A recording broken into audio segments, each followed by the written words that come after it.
Hi, so today's in this video we are talking about the term amenorrhea. So what is amenorrhea? ये क्या है and ये किस तरीके से चीज़ों को इम्पैक्ट करेगा. एमेनोरिया हम जनरली बोलते हैं जब एक फीमेल में या किसी महिला में पीरियड्स नहीं होते हैं कुछ लंबे समय के लिए. ठीक है, तो ये दो तरीके का होता है. इसे हम डिवाइड करते हैं टू पार्ट्स में. That is first is a primary and second is a secondary amenorrhoea. ठीक है, सो प्राइमरी एमेनोरिया क्या होता है? जब किसी फीमेल में एट द एज और by the age of the 14 कोई पीरियड्स हैं ही नहीं. There is a complete absence of the development of secondary sexual characters. या फिर किसी महिला में 16 साल से बाद में भी कोई पीरियड्स नहीं हो रहे हैं या फिर उसकी जो सेकेंडरी सेक्शुअल कैरेक्टरिस्टिक्स डेवलपमेंट नहीं है, तो उसे हम प्राइमरी एमेनोरिया में कंसिडर करते हैं. ठीक है, तो इसमें हमारे दो पैरामीटर्स हैं, या तो 14 ईयर्स एंड या फिर 16 ईयर्स. ठीक है, अगला जो है वो आता है आपका secondary amenorrhoea. What is secondary amenorrhoea? अब सेकेंडरी एमेनोरिया वो होता है जब एक फीमेल को पीरियड्स हो रहे होते हैं. ठीक है, एक लंबे समय तक उसने बहुत अच्छी मेंस्ट्रुअल साइकिल को मेंटेन किया, बट किसी भी वजह से अगर उसकी 3 साइकिल्स या 3 महीने या 6 महीने के बीच में उसकी कुछ साइकिल्स मिस होती हैं या फिर जब उसे पीरियड्स नहीं होते हैं, तो उस कंडीशन को हम बोलते हैं सेकेंडरी एमेनोरिया. एंड ओलिगोमेनोरिया एक और मेडिकल कंडीशन है जिसमें हम क्या होता है, it is defined as an interval of more than 35 days between the periods. जब किसी फीमेल में जो मेंस्ट्रुअल साइकिल है उसमें जो ड्यूरेशन है वो आपकी 35 डेज से ज़्यादा हो जाती है, तो हम उसे ओलिगोमेनोरिया बोलते हैं. ठीक है, बट अगर मोर देन दैट प्रेजेंट है किसी फीमेल में तो हम उसे सेकेंडरी एमेनोरिया बोलते हैं. So this is the basic difference between the primary amenorrhoea and the secondary amenorrhoea.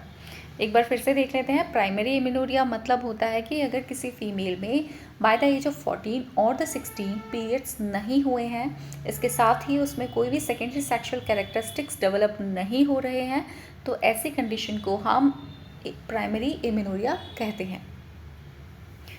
वहीं अगर किसी महिला में उसकी 3 से 6 महीने के बीच में अगर बहुत 2 से 3 साइकिल्स मिस हुई हैं कंटिन्यूसली, तो हम उसे सेकेंडरी एमेनोरिया कहते हैं. ठीक है, वहीं पे एक और मेडिकल कंडीशन आ जाती है जो आपकी ओलिगोमेनोरिया है. ओलिगोमेनोरिया एक ऐसी कंडीशन हो जाती है जिसमें फीमेल्स में पीरियड्स या मेंस्ट्रुअल साइकिल जो है वो 35 डेज़ की रहती है.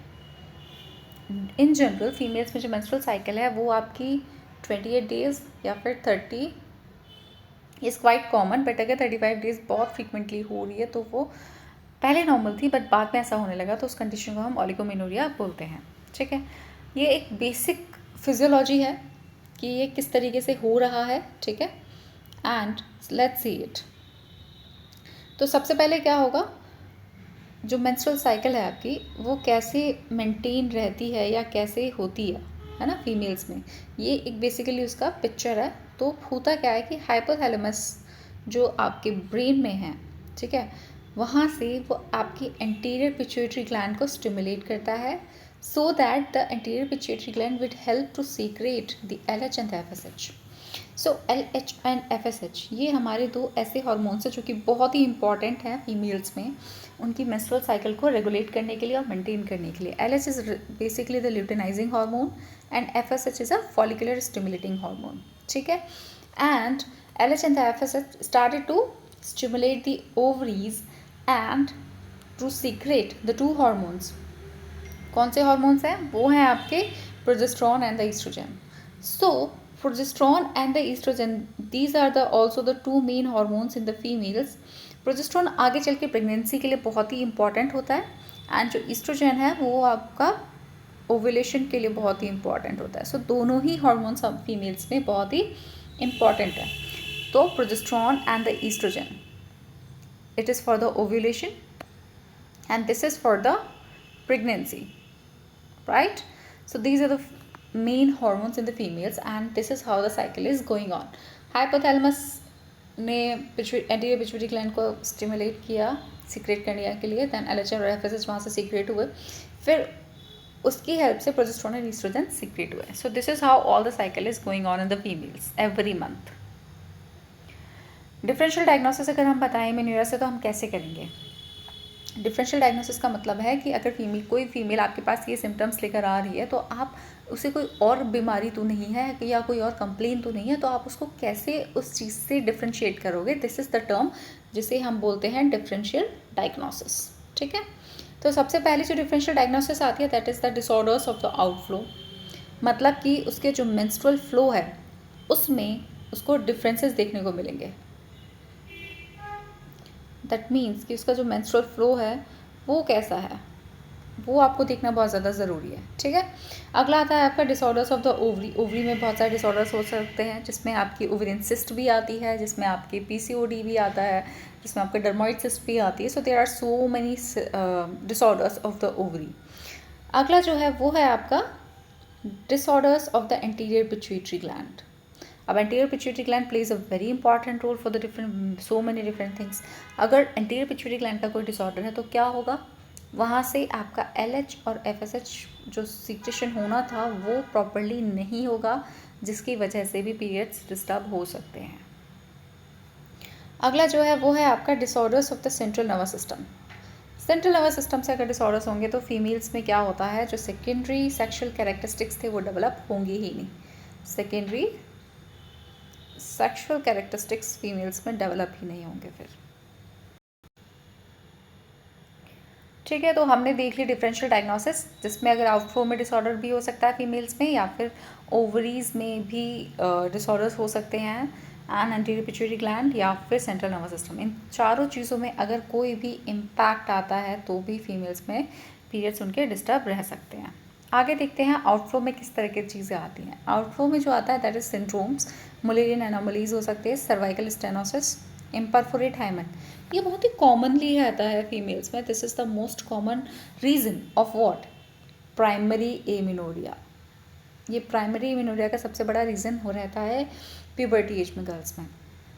ट्रांसवजाइनल सेप्टम भी हो सकता है, मुलेरियन इजेनेसिस ये भी एक रीज़न है फीमेल्स में जो बहुत कॉमनली मिलता है। इसके अलावा एंड्रोजन इंसेंसिटिविटी।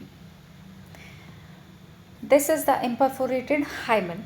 ठीक है, अब इसकी वजह से सिम्टम्स क्या आते हैं फीमेल्स में, साइक्लिकल एब्डोमिनल पेन आएगा, यूरिनरी रिटेंशन आ सकता है, जिसमें 60% तक सिम्टम्स देखने को मिल सकते हैं। Back pain is very common, constipation बहुत फ्रीक्वेंटली होता है, and distended membrane at the introitus, मतलब कि वजाइनल ओपनिंग पे आपको एक ब्लूइश मेम्ब्रेन देखने को मिलती है because of the accumulation of the blood. इसके अलावा प्रॉपरली जीन्स डेवलप ना होने की वजह से भी इस तरह के सिम्टम्स आते हैं कि जो क्रोमोसोम्स हैं उसमें रिसेसिव एक्स-लिंक जो है वो रिसेसिव है। X-link is basically responsible for the female secondary sexual characteristics, but अगर ये एक्स-लिंक जीन्स आपकी रिसेसिव मोड में है, डोमिनेटिंग नहीं है फीमेल्स में, तो उनमें क्या होगा, पीरियड्स मिस रहते हैं। ओवरी में अगर हम देखें तो क्या होता है, ओवरी में प्रीमेच्योर ओवरियन फेलियर हो सकता है, पॉलीसिस्टिक ओवरियन सिंड्रोम जो कि बहुत कॉमन है, and hormone secreting the ovarian tumours. So these are the 3 things that is quite common and जो आपको याद रखने में भी बहुत ईजी होता है। And this is also very important, that is X Y gonadal dysgenesis. ये जो पिक्चर है ये आप देख रहे हो कि जब फीमेल्स में जीन्स में म्यूटेशन होना शुरू होता है and x linked is recessive, तो उस समय पे इस तरह के सिम्टम्स देखने को मिलते हैं फीमेल्स में। That the main is the rudimentary ovaries, and so because of that there is no menstruation in the females, and there is a low hairline is also present, and the short stature वो आपको physically जब आप patient को देखते हो तो आपको पता चल जाता है देख कर ही, because of the characteristic facial features and the constriction of the aorta and the poor breast development and the shortened metacarpal bones, the whole structure is accordingly that.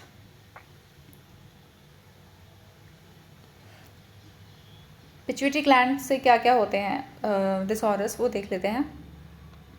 Prolactin का सीक्रेशन बहुत ही कम हो जाता है, and this is a very important for the menstrual cycle in the females. And next is the galactosemia, फ्यूओगोनिया result as a direct result of the toxic effect of the galactose metabolites on the germ cell migration to the genital ridge. That means कि आपके जो ovum formation है ovaries में वो बहुत ही limited हो जाएगा, बहुत ही कम हो जाएगा। तो ऐसे में क्या होता है कि फीमेल्स में पीरियड्स मिस रहते हैं। Non functional adenomas, this is also important. Central nervous system में अब हम देख लेते हैं जल्दी से। इसमें से जो होता है दैट इज़ योर बुलीमिया और the anorexia. These are the two kinds of mania, जिसमें एनोरेक्सिया में जो आपकी एपेटाइट है वो आपकी ख़त्म हो जाती है, एंड बुलीमिया में आपकी एपेटाइट जो है वो बहुत ज़्यादा हो जाती है। हाइपोथैलेमिक एमिनोरिया भी हो सकता है, and excessive hypothalamus means anterior pituitary gland secret नहीं हो, क्या नहीं सीक्रेट करेगा, एलएचओएफएसएच को जब सीक्रेट नहीं करेगा तो भी एमिनोरिया फीमेल्स में देखने को मिलेगा। ठीक है, या फिर जो फीमेल्स बहुत ज़्यादा एक्सरसाइज करती है ना, तो उनमें भी ये सिम्टम देखने को मिलता है, एक्सेसिव एक्सरसाइज इंड्यूस्ड एमिनोरिया। ज़्यादा एक्सरसाइज करने से भी पीरियड्स मिस हो जाते हैं। क्यों होते हैं? Because of the decrease body fat and elevated endorphin and the CRH in the blood stream. So अगर हम रीजंस की बात करें, what are the reasons of primary amenorrhea, तो सबसे पहला आता है chromosomal abnormalities, physiological delay, Mullerian agenesis, imperforated hymen, hypothalamic growth retarded hormone deficiency, anorexia nervosa, hypopituitarism, prolactinemia, hyperthyroidism and the craniopharyngioma and the adrenal disease। इसमें से जो आपको सबसे मेन याद रखने वाली चीज़ें हैं दैट इज़ योर क्रोमोसोमल एबनॉर्म, पहला this, second and the third one and this and this. So these are the things that you always have to remember, otherwise these are the pointers जो आपको हमेशा याद रखना है। ठीक है, so primary amenorrhoea, two questions approach होते हैं यहाँ से। Has puberty occurred? Primary amenorrhoea कब हो रहा है? जब प्यूबर्टी हो चुकी है या नहीं हुई है? अब इसका आंसर बहुत ही सिंपल कट है कि अगर फीमेल आपकी 14 ईयर्स पे है या 16 ईयर्स पे है, दैट मीन्स प्यूबर्टी तो हो चुकी है ना। So the answer is obviously yes.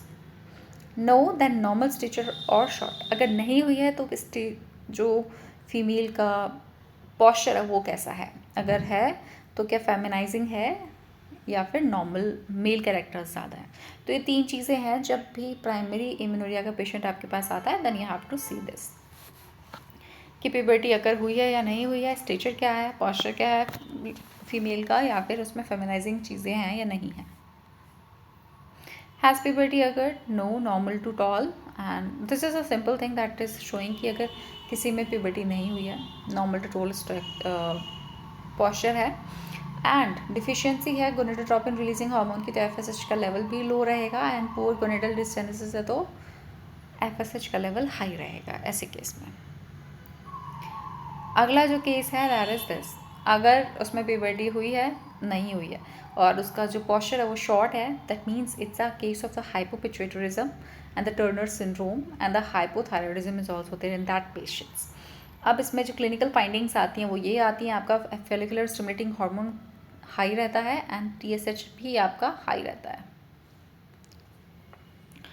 अगला केस है अगर आप में प्यूबर्टी हो चुकी है पेशेंट में और फेमिनाइन कैरेक्टर्स टोटली मिस हैं, ठीक है, तो 46XX these are the chromosomes जो कि उसमें मिले हैं, and 46XY and these are the also this. So यहाँ पे क्या हो जाता है कि अगर XY है तो मेल इंटरसेक्स, दैट मीन्स कि मेल्स की जो सिम्टम्स हैं वो फीमेल्स में देखने को मिलते हैं, एंड इस केस में आपके फीमेल्स वाले ही सिम्टम्स होंगे, लेकिन but still there is no sensation for the opposite sex in such females. Again, अगर प्यूबर्टी अगर हो चुके हैं, फेमिनाइजिंग कैरेक्टर्स उसमें आ रहे हैं, तो 46XX जब आता है क्रोमोसोम पैटर्न, तो उसमें क्या होता है, सीरम टेस्टोस्टेरोन लेवल जो है फीमेल्स में नॉर्मली नॉर्मल रहता है, ठीक है, एंड 46XY में जो मेल पैटर्न है वो हाई हो जाता है because of complete androgen insensitivity. Okay, so what is that? This is a presentation with the primary amenorrhea. So uterovaginal agenesis देखने को मिलेगा, lobe transverse vaginal septum भी रहेगा, complete androgen insensitivity रहती है। Secondary amenorrhea में क्या होता है? There is ovarian failure, uterine and the ovarian adrenal tumor or the metabolic disorders can also be seen in the females. Diagnostic evaluation की अगर हम बात करें तो क्या क्या हमें देखना रहता है? Again, short stature, dysmorphic features, visualization, abnormal puberty development, that means किसी सेकेंडरी सेक्शुअल कैरेक्टरिस्टिक डेवलप नहीं हुए होंगे उस समय तक, इन्वेस्टिगेशंस में अगर हम चाहेंगे तो आपको सारे हार्मोन्स पैनल करवाना रहता है, that is estrogen, FSH, LH, and उसकी थ्रू आउट हिस्ट्री क्या रही है, फिजिकल एग्जामिनेशन क्या रहा है ना। अगर हो हाई ओवेरियन फेलियर रहा है या low non hormonal hypothalamus axis pituitary high constitutional है, थायराइड फंक्शन टेस्ट आपको करवाना पड़ेगा, प्रोलैक्टिन करवाना पड़ेगा, टेस्टोस्टेरोन करवाना पड़ेगा। So blood routine blood checkups आपको करवाने रहते हैं ऐसे केसेस में। So this is all about the primary and the secondary amenorrhea, ठीक है। So let's start it again. So we have discussed about the primary amenorrhea, that is the कि अगर किसी फीमेल में 40 to 16 ईयर्स तक periods नहीं हुए हैं तो हम उसे प्राइमरी एमेनोरिया कहेंगे। और अगर किसी फीमेल में पीरियड्स हुई बट किसी वजह से उसके 3 to 6 मंथ से साइकिल रेगुलर नहीं है तो हम उसे सेकेंडरी एमेनोरिया कहते हैं। And oligomenorrhoea is something if a female is having the gap of 35 days between the periods, ठीक है। डिफरेंशियल डायग्नोसिस में हमने 4 चीज़ें की थी, that is disorders of outflow, disorders of ovary, anterior pituitary and the central nervous system, ठीक है। अब हम आ जाते हैं आपके इन्वेस्टिगेशंस पे। हमने जो भी इन्वेस्टिगेशंस देखी कि क्या क्या इन्वेस्टिगेशंस में हमें करवानी चाहिए, तो उसमें आपका estrogen, FSH, LH, thyroid profile, prolactin level, testosterone and all the USG pelvis, जितनी भी हमारी बेसिक एग्जामिनेशन है सारे हार्मोनल पैनल आपको करवाने रहते हैं। So this is all about the primary and the secondary amenorrhea. I hope you understand and you like the video and you subscribe to my channel. Thanks for the watching and see you in the next video.